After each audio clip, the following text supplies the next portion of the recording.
सुप्रभात बच्चों, कैसे हैं आप सभी। उम्मीद है आप सभी खुश होंगे और स्वस्थ होंगे। वीडियोस भी देख रहे होंगे और वीडियोस देखकर अपना काम भी पूरा कर रहे होंगे। तो बच्चों, एक बार फिर कक्षा 1 हिंदी में आप सभी का स्वागत है। बच्चों, हमने अपना सिलेबस ख़त्म कर लिया है। हमारा हिंदी का सिलेबस ख़त्म हो गया है। आज से हम शुरू करेंगे पुनरावृत्ति। तो बच्चों, पुनरावृत्ति मतलब रिवीजन होता है। आज की कक्षा से हम रिवीजन शुरू करेंगे और जो भी पाठ हमारे अगले परीक्षा यानी कि हमारे वार्षिक परीक्षा में आएंगे, उनसे उन्हीं पाठों में से हम यहाँ पे दोहराना शुरू करेंगे। तो यहाँ पे बच्चों, जो भी हम कर चुके हैं उसे एक बार फिर पढ़ करके पढ़ने और समझने की कोशिश करेंगे और आप इसे दोहरा करके याद करेंगे। तो बच्चों, आप लिख करके पढ़ करके दोनों तरह से अपनी सब्जेक्ट पाठ का या फिर अपने विषय का पुनरावृत्ति करेंगे। तो यहाँ पे बच्चों, हमारा पाठ है 8 वचन। 8 वचन, व, च और न, वचन। वचन यानी कि नंबर्स। वचन का मतलब होता है नंबर्स, NUMBER, नंबर्स। वचन का मतलब होता है नंबर्स। तो यहाँ पे जो नंबर्स हैं, किसके नंबर्स? किसी भी वह शब्द जिससे हमें संज्ञा शब्दों की संख्या पता चले उसे हम वचन कहते हैं। तो यहाँ पे बच्चों, जब भी में किसी शब्द से उसकी संख्या पता चलती है, हम उसे नंबर्स कहते हैं, यानी कि वचन कहते हैं। अब वचन 2 प्रकार के होते हैं, पहले भी मैंने आपको समझाया है। एक वचन, एक मतलब कोई भी वस्तु एक, और यहाँ पे है अनेक। अनेक, अनेक का मतलब होता है एक से अधिक। तो ये जो नंबर्स हैं, इसको हमने 2 भाग में डिवाइड किया है, यानी कि बांटा है।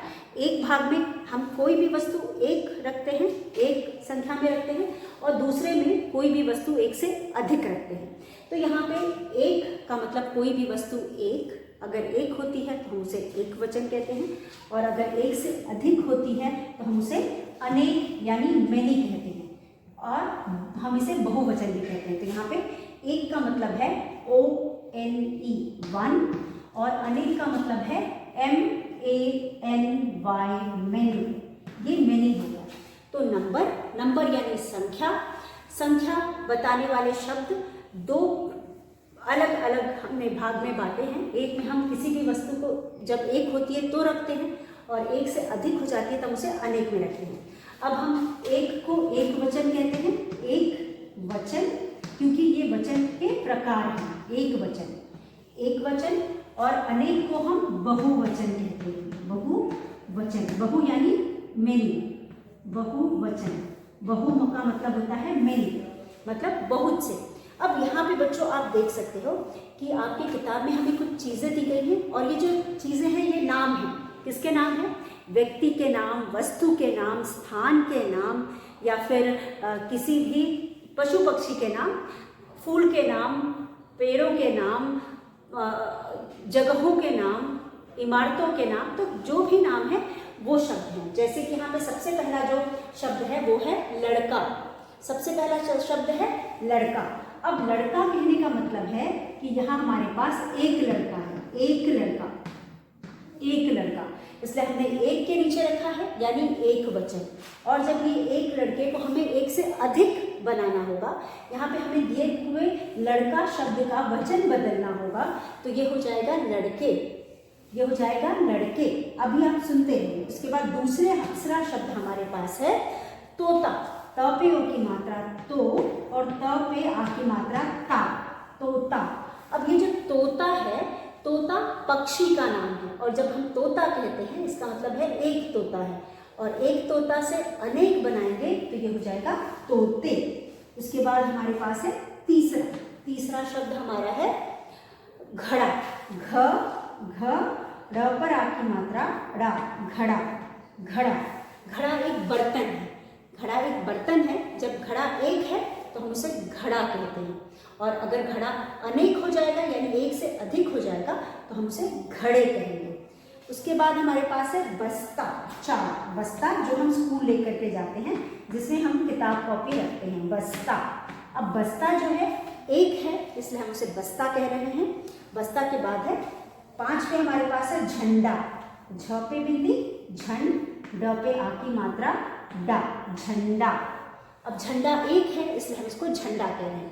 अब बच्चों जब हमसे कहा जाएगा दिए गए शब्दों के वचन बदलो, हमें इसके वचन बदलना है। ये सभी एक वचन है क्योंकि ये सभी एक संख्या में है, इनकी संख्या एक है, इन सभी की संख्या एक है। लड़का एक, तोता एक, घड़ा एक, बस्ता एक और झंडा एक, सभी एक नंबर मतलब एक संख्या में है। अब ये अगर एक से अधिक हो जाते हैं, हमें कहा जाता है एक से इसको अनेक बनाओ, तो हम क्या करेंगे, हम इनमें एक ही मात्रा लगाएंगे और लिखेंगे ल ड़ के। ये हो गया लड़के, ये क्या हो गया लड़के। लड़का हो गया लड़के। उसके बाद तोता, तोता हो गया तो पे एक ही मात्रा ते, तोते। घड़ा हो गया घड़े, घड़ा घड़े, घड़े। घड़ा हो गया घड़े। और बस्ता हो गया बस्ते। एक मिनट थोड़ा इसको ऊपर हम लिख देते हैं ताकि आपको साफ साफ दिखाई दे। घड़ा, ये हो गया घड़ा, घड़ा। और ये 3 हो गया घड़ा। और 4 में हमारे पास है 4 और फिर हमारे पास है 5, 4 और 5। 4 घड़ा, घड़ा के बाद हमारे पास बस्ता था ब, आधा स, पे आ की मात्रा ता और के नीचे बिंदी है बस्ता। और उसके बाद हमारे पास है झंडा, झ बिंदी और ड पे आ की मात्रा डा, झंडा। तो ये कुछ शब्द है। अब इसके बाद हमारे पास बस्ता हो जाएगा ब, आधा स, पे की मात्रा ते, बस्ते। उसके बाद है झ पे बिंदी झंडा, झंडा। तो ये कुछ शब्द हैं जिनको हमने एक से अनेक बनाया। ये शब्द है जिनको हमने यहाँ पे एक से अनेक बनाया। अब बच्चों हमने सब पे एक ही मात्रा लगा करके इनको एक से अनेक बनाया। ये हो गया झंडे, एक से अनेक बनाए। और क्यों हमने एक ही मात्रा लगाई, क्योंकि ये जितने भी शब्द यहाँ दिए गए हैं सब पे आ की मात्रा है। सब पे कौन सी मात्रा है, आ की मात्रा है। इसलिए हमने इन सभी आ की मात्रा वाले शब्दों को एक ही मात्रा लगा करके बहुवचन बनाया। तो बच्चों यहाँ पे एक बार फिर हम इसे पढ़ते हैं। ये पहला नियम है, अगर किसी भी शब्द के आखिर में आ की मात्रा होती है तो हम उसमें एक ही मात्रा लगा करके उसका बहुवचन बनाते हैं। तो लड़का में आ की मात्रा है, तोता में आ की मात्रा है, घड़ा में आ की मात्रा है, बस्ता में आ की मात्रा है, झंडा में आ की मात्रा है। और ये सभी आ की मात्रा से एक ही मात्रा बन गए लड़के। ये हो गया लड़के, ये हो गया तोते, घड़े, बस्ते, झंडे। तो अब आपको सिर्फ इतना याद रखना है कि अगर कोई भी आ की मात्रा वाला शब्द होता है उसको एक वचन से बहुवचन बनाने के लिए हम आ की मात्रा की जगह एक ही मात्रा लगा करके हम उसको बहुवचन बनाएंगे। तो ये है पहला नियम। अब दूसरा नियम हमारा क्या है, अगर आप पहला पेज पलटेंगे तो आपको कुछ और शब्द नजर आएंगे जिसमें आखिर में बड़ी ई की मात्रा है। अगर बड़ी ई की मात्रा वाले शब्द होते हैं तो हम क्या करते हैं, बड़ी ई की मात्रा वाले शब्द में हम यहाँ लगाते हैं। तो यहाँ पे सबसे पहले हमारे पास है, पहला है ट पे ओ की मात्रा टो, प पे बड़ी की मात्रा पी, टोपी। तो यहाँ पे शब्द याद नहीं रखने, हमें यहाँ पे नियम याद रखने हैं। हमें यहाँ पे शब्द क्या है वो याद नहीं करना है, हमें इसे चिल्ला के पढ़ करके रटना नहीं है, हमें समझना है। तो हमने आ की मात्रा वाले शब्दों को बहुवचन बनाना है तो एक ही मात्रा बनाया, ये हमने सीख लिया।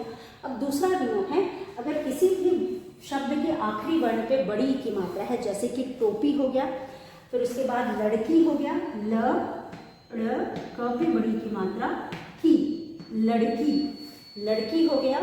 या फिर हो गया हमारे पास तितली, त पे छोटी की मात्रा, त ल पे बड़ी की मात्रा ली, तितली। तितली के बाद हमारे पास है बकरी, ब क र पे बड़ी की मात्रा री, बकरी। उसके बाद 5 पे हमारे पास है थ पे आ की मात्रा था, ल पे बड़ी की मात्रा ली, थाली। अब सभी पे आप देख सकते हैं जिस तरह से पहले वाले शब्दों पे आ की मात्रा थी उसी तरह यहाँ पे सभी पे बड़ी ई की मात्रा है। और बड़ी ई की मात्रा को जब हम एक वचन से बहुवचन में बदलेंगे तो यहाँ पे इन सभी में हम ट पे ओ की मात्रा तो, प की मात्रा जो बड़ी की मात्रा है वो छोटी की मात्रा हो जाएगी और उसके बाद हम इसमें या लगा देंगे, या ये हो जाएगा टोपियाँ। ये हो जाएगा टोपियाँ। उसके बाद है लड़की, लड़की ल र क पे छोटी की मात्रा की, य पे आ की मात्रा, चंद्र बिंदु, ये हो जाएगा लड़कियाँ। उसके बाद है तितली, त पे छोटी की मात्रा, त और ल पे छोटी की मात्रा, य पे आ की मात्रा और चंद्र बिंदु, ये हो जाएगा तितलियाँ। उसके बाद है बकरी, बकरी, ब क र पे बड़ी की मात्रा है, छोटी की मात्रा हो जाएगी, य पे आ की मात्रा, ये हो जाएगा बकरियाँ। उसके बाद थ पे आ की मात्रा था, ल पे बड़ी की मात्रा ली, थालियाँ, थ पे आ की मात्रा, ल पे छोटी की मात्रा, य पे आ की मात्रा और चंद्र बिंदु, थालियाँ, ये हो जाएगा थालियाँ। तो इस तरह से हमारे पास होगा टोपी, टोपियाँ, लकड़ी, लकड़ियाँ, तितली, तितलियाँ, बकरी, बकरियाँ, थाली, थालियाँ। तो यहाँ पे हमारा दूसरा नियम है, यहाँ पे दूसरा नियम है। हमने यहाँ पे जो भी शब्द दिए गए हैं सब में आखिर में बड़ी की मात्रा थी, सब भी बड़ी की मात्रा को हमने छोटी की मात्रा बनाई और उसके बाद यहाँ लगा करके एक वचन से बहुवचन बनाया। तो बच्चों उम्मीद है आप सभी को याद हो गया होगा। चलिए एक बार फिर मेरे साथ पढ़िए। टोपी, टोपियाँ, लड़की, लड़कियाँ, तितली, तितलियाँ, बकरी, बकरियाँ, थाली, थालियाँ। उसके बाद हमारे पास अगला नियम जो है उसके अनुसार हमें वह शब्द जिसमें कोई मात्रा नहीं होती, उन शब्दों को हम यहाँ पे लेंगे जिसमें कोई मात्रा नहीं होती, और जिन शब्दों में कोई मात्रा नहीं होती उसमें हम एक ही मात्रा और बिंदी लगा करके उसका बहुवचन बनाते हैं। तो चलिए हम कुछ और अभ्यास यहाँ पे लेते हैं जिसमें हम उन सारे शब्दों को लेंगे जिसमें कोई मात्रा नहीं होती है। तो इस तरह से हम लेंगे वह शब्द जिसमें कोई मात्रा नहीं होती। तो इसमें हम सबसे पहले लेंगे आँख, आँख, आँख। उसके बाद हम इसी तरह से कुछ और शब्द यहाँ पे लेंगे। तो चलिए आँख हो गया, गेंद हो गया, ग पे एक की मात्रा गेंद, गेंद हो गया, पहला आँख हो गया, दूसरा गेंद हो गया, तीसरा आँख, गेंद, तीसरा हो गया आपका झालर, झालर, और चौथा हो गया, चौथा आँख हो गया, गेंद हो गया, झालर हो गया और टांग, ट पे आ की मात्रा, चंद्र बिंदु और ग। अब देखिए यहाँ पे हमने 4 शब्द लिए हैं, चारों शब्दों के आखिरी वाले वर्ण पे कोई भी मात्रा नहीं है। तो इस तरह के शब्दों का हम इस तरह के शब्दों में हम एक तिरछी और बिंदी लगा करके उसका बहुवचन बनाएंगे। तो आँख हो जाएगी यहाँ पे आँख, आँख, यहाँ पे हो जाएगी आँखें, एक तिरछी और एक बिंदी लगाया। गेंद, ग पे एक ही मात्रा गेंद हो जाएगी गेंदे, द पे हमने एक तिरछी और बिंदी लगाया। झालर, झ पे आ की मात्रा, झालर, झालर, र में एक ही मात्रा और बिंदी झालरे हो जाएगा। और टांग, र पे आ की मात्रा, चंद्र बिंदु, ग पे एक ही मात्रा और बिंदी, टांग हो जाएगा टांगे। आँख, आँखें, गेंद, गेंदे, झालर, झालरे, टांग, टांगे। तो ये हमारा तीसरा नियम था जहाँ पे हमने उन शब्दों को लिया जिसमें कोई भी आखिर में कोई भी मात्रा नहीं थी और उसमें बिंदी लगा करके और एक ही मात्रा लगा करके हमने उन्हें बहुवचन बनाया। तो यहाँ पे हमने 3 नियम सीखे। हमें शब्दों से कोई मतलब नहीं है, हमें नियम पता होने चाहिए। एक बार हमें नियम पता होगा तो हम किसी भी शब्द का एक वचन से बहुवचन बना सकते हैं। तो यहाँ पे बच्चों आपको रटने की ज़रूरत नहीं, सिर्फ समझने की ज़रूरत है। अगर इन तीनों नियमों को आप जानते हैं तो आप इन तीनों नियमों के अंदर आने वाले शब्दों का आराम से बहुवचन बना सकते हैं। तो बच्चों आप इसे अपनी क्लास वर्क कॉपी में लिखेंगे, इसका अभ्यास करेंगे। पाठ वचन पाठ व्याकरण का आपके किताब में जो है वो सिलेबस में नहीं है एनुअल एग्जाम में, लेकिन आपके बुक में अभ्यास में दिया हुआ है। खुलते पंख में जो अभ्यास में दिए गए हैं उससे संबंधित है, इसलिए हमने यहाँ पे इसे पढ़ा और दोहराया और उम्मीद है आप सभी को समझ में आ गया होगा। आप ये तीनों नियम के आधार पे आप कोई भी शब्द आपको दिया जाता है उसके बहुवचन आराम से बना पाएंगे। तो बच्चों इसी के साथ धन्यवाद। खुश रहिए, स्वस्थ रहिए।